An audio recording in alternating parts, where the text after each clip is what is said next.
We are. We are. We are. We are.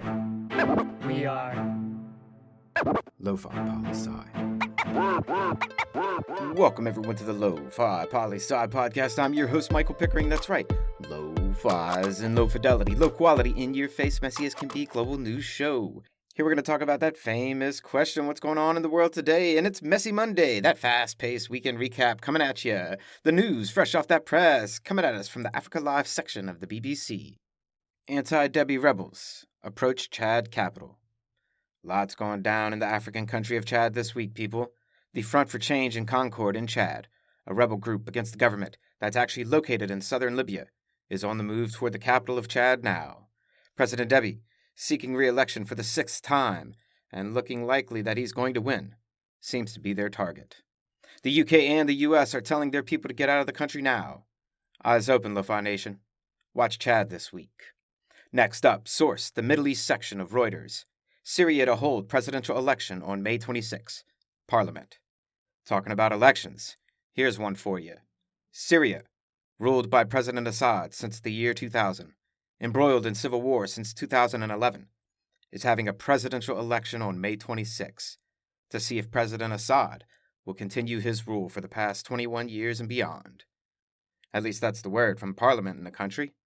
It's hard to say how this will play out considering the conflict going on, but keep close watch of Syria for the next month. Now, moving forward because we never move on from anything. Source, NPR World section.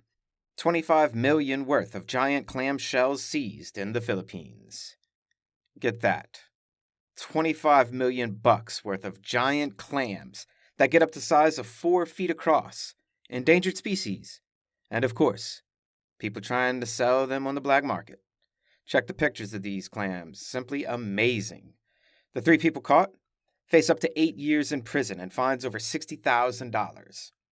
So just how much of these giant clams worth $25 million did they have, you may be asking? Oh, only about 200 tons? I know, right? Check the pictures. And our following story comes from the AP World News. Myanmar junta pardons prisoners to attend regional summit.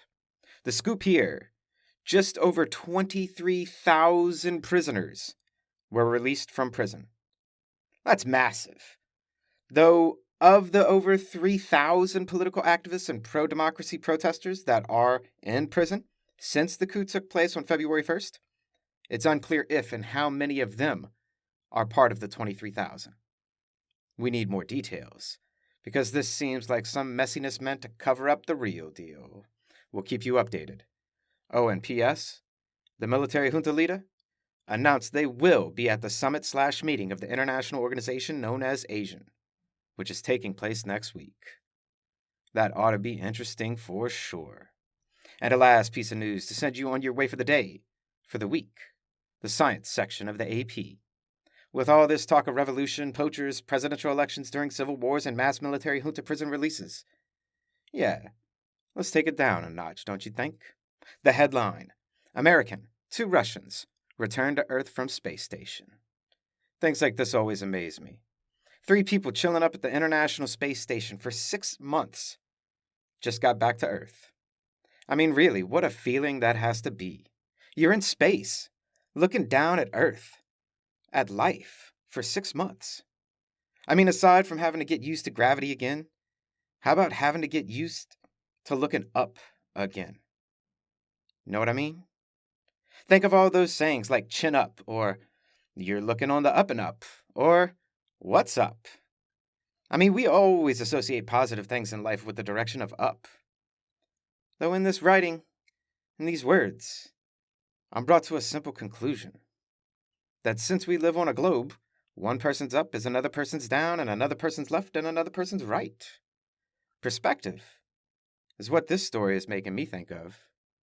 Yeah, go figure, I know. This week, no matter the perspective you got or the direction you're going, take time to chill. Take time to be. Just be. And that's a brief snapshot of what's going on in the world today. Issue 3 of Letters of the Lofi Poli Sci comes out Saturday. Get at me with top 10 list ideas. Send in your good news to share with everyone. Interested in being a co-host, interested in a flashcast, live stream, episode takeovers. Always remember that Lofi Poli Sci is more than just me. It's the we that we be. Peace and well-being to all my human beings out there. Much love and always the best. Pickering, signing off.